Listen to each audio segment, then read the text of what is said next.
All right, everyone. Well, I'm joined today by Dennis Schooley. Dennis is the founder of Schooley Mitchell, and Dennis, we're going to have just a conversation about the impact of tariffs on companies both in Canada and the U.S. And I wanted to get your thoughts on sort of that impact, and then ways that companies can mitigate kind of the negative ramifications of tariffs, and strategies they can put in place or resources they could use to survive turbulent times. So I guess, Dennis, my first question for you is, how have recent tariffs kind of impacted the clients that Schooley Mitchell's working with, and really shifted the conversation about costs and cost reduction for both businesses in both of our countries?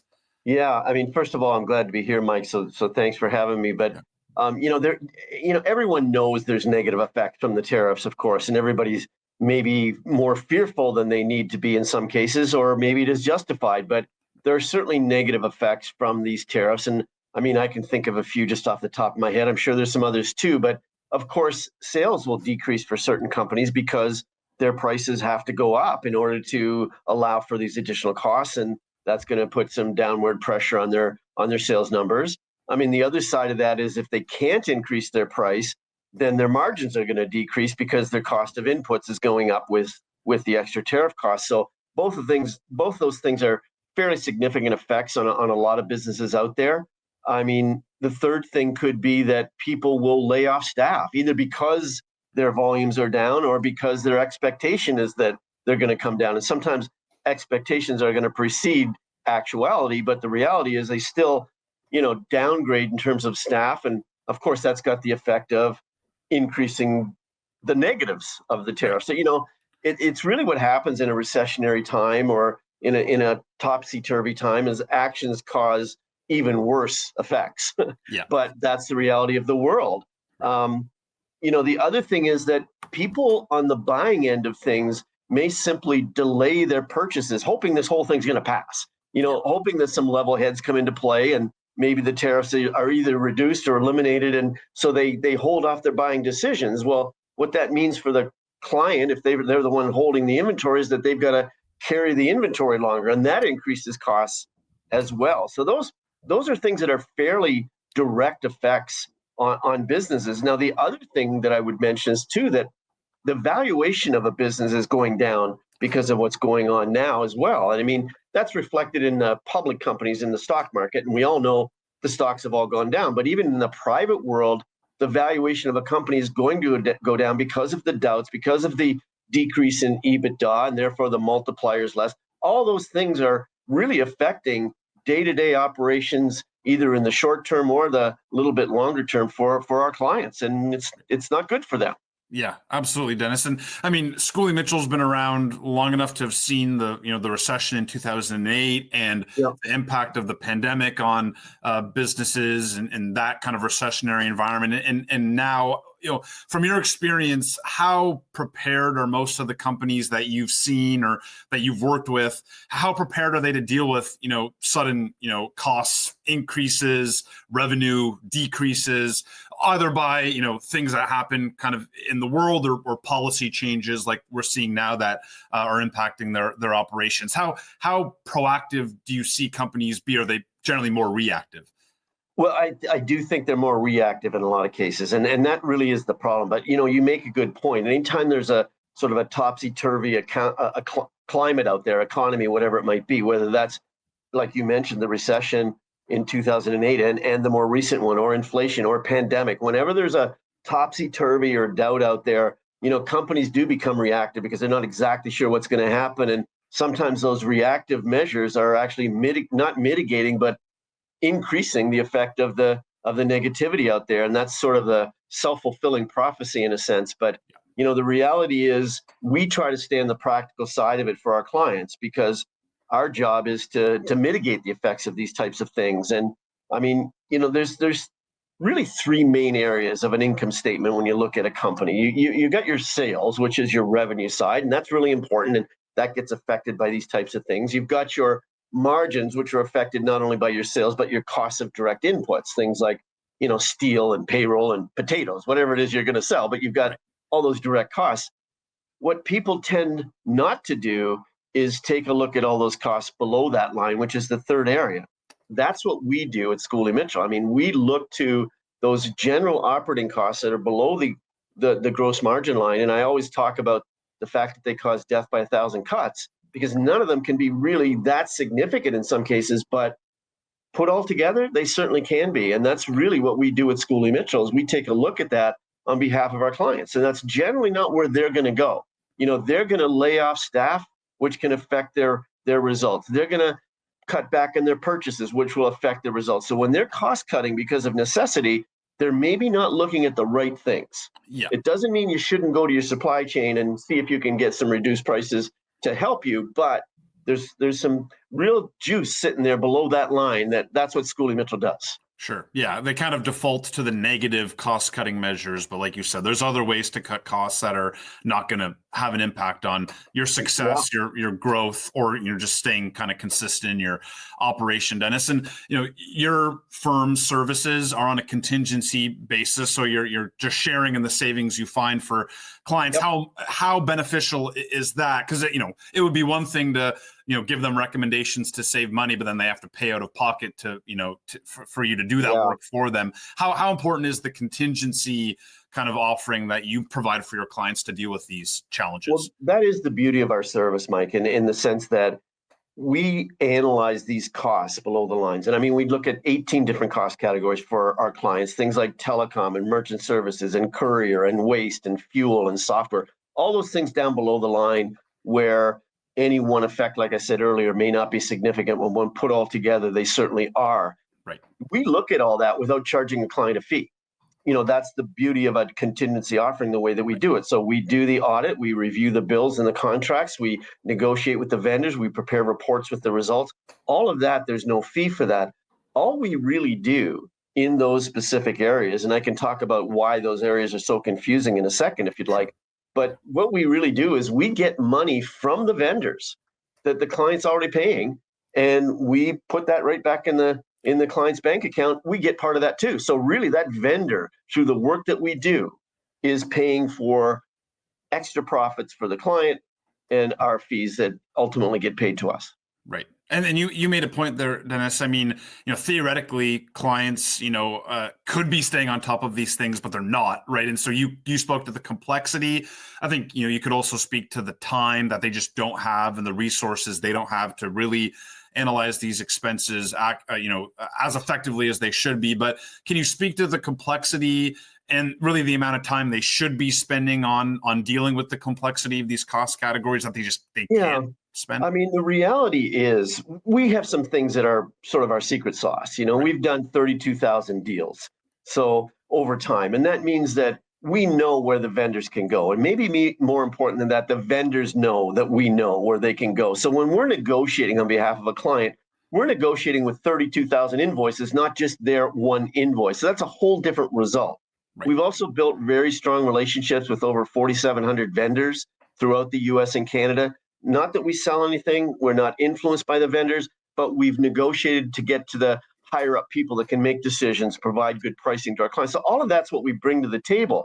Right. Your question was, is it worth time for that client to understand these categories in detail so they can negotiate properly or really understand? It's not. It's really not a good ROI for them to do that. They may call the vendor and ask for a small price reduction, and maybe they get some success there. But these are very complicated expense categories. They may not seem it, but they really are. That's what we bring to the table as well. And I can go into some details if you'd like me to. Sure. Yeah. I mean, no, absolutely. I'd love to hear some details on the categories and their complexity. Yeah. I mean, I won't go through them all, but I mean, Sure. Let's think about telecom, for example. There's constantly errors in the bills. There's always what we call price creep, where they add 50 cents here and $1 there, but it's by however many units that client has. And nobody notices that. It's changing technology, changing marketplace, changing vendors. All this stuff happens pretty much every day or week or month. That's what we're able to stay on top of because we've got dedicated staff, analysts that do that. Sure. An individual business that sells cars or manufactures tables or whatever they do, they can't do that. And if they did do that, they wouldn't be making money the way they make money. They'd be wasting their time. So that's where there's no ROI. But You think of merchant services, another area that we look at. Most people, and I mean the vast majority of people, would never know that any one transaction could fall into one of 700 different pricing buckets. And those change every April and every October. Well, that company that's an accounting firm really shouldn't be keeping track of all that because it's not worth their time. That's what we do. You think of courier. Well, why is that so expensive or so confusing? Well, because the pricing depends on how heavy is it, how fast does it have to get there, how far does it have to go, how big is it, what's the fuel surcharge. All these things go into the pricing, and every one of our cost categories is like that. Very confusing, except we've got the experts that know all that stuff, know how to get to the nitty-gritty fairly quickly, know how to negotiate with those vendors properly for all those individual things.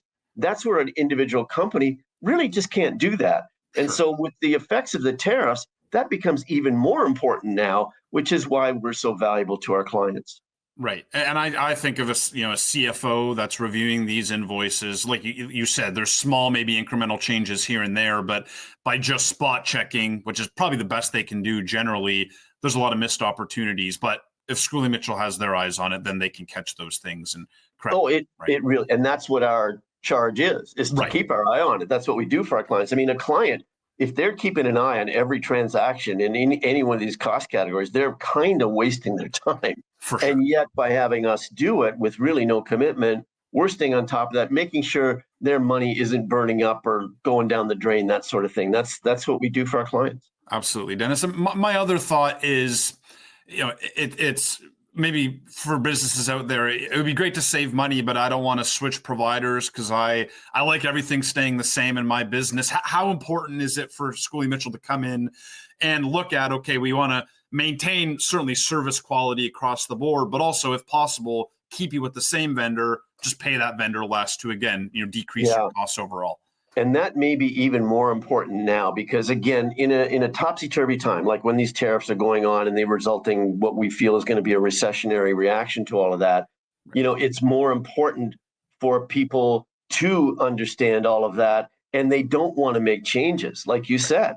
So in our case, 80% of our solutions, we're not changing vendors at all. So that allows the company to not go through that scary change thing, which is just, like I said, multiplying with the tariff effect. I don't want to change anything. I just need to do what I need or what's right.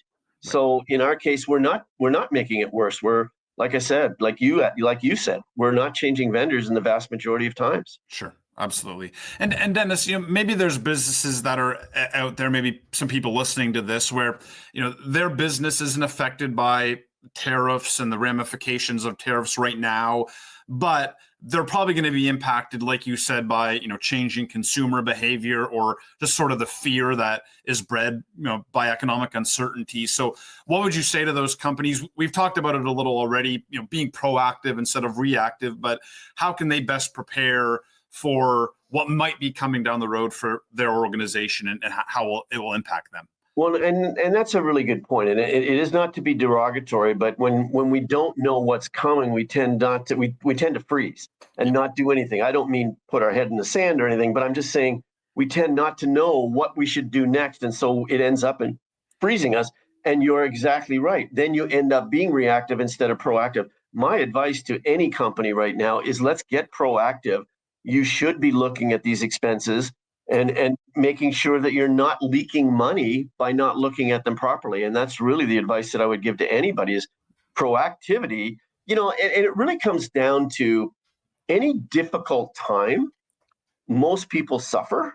Yeah. The people that are proactive during that time are the ones that take advantage of those difficult times. And there's always really huge success stories when a difficult time happens. Yeah. And by being proactive, you can help make that happen.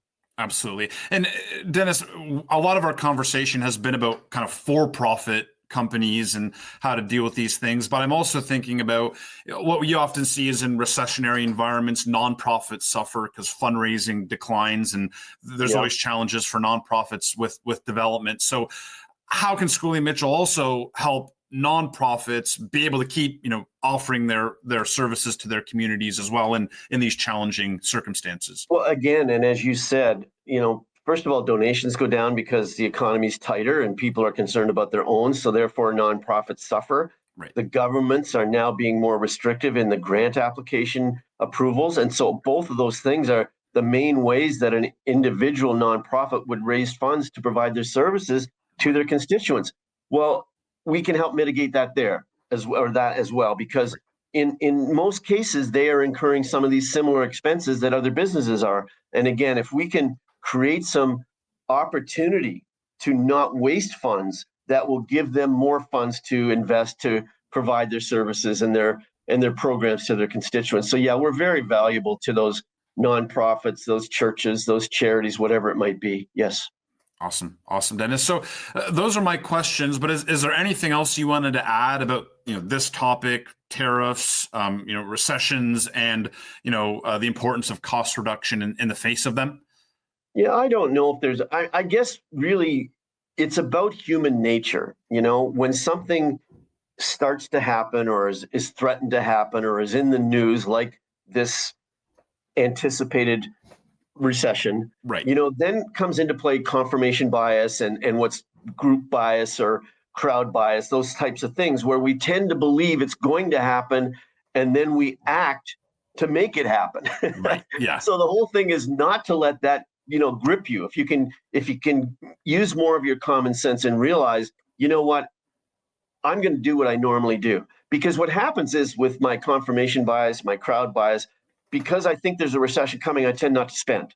Yeah. Well, that's what causes a recession, not spending. So it's a self-fulfilling truth is what happens here. So I guess I would just say, what, be proactive and manage those expenses below that gross margin line. And certainly we're here to help with that.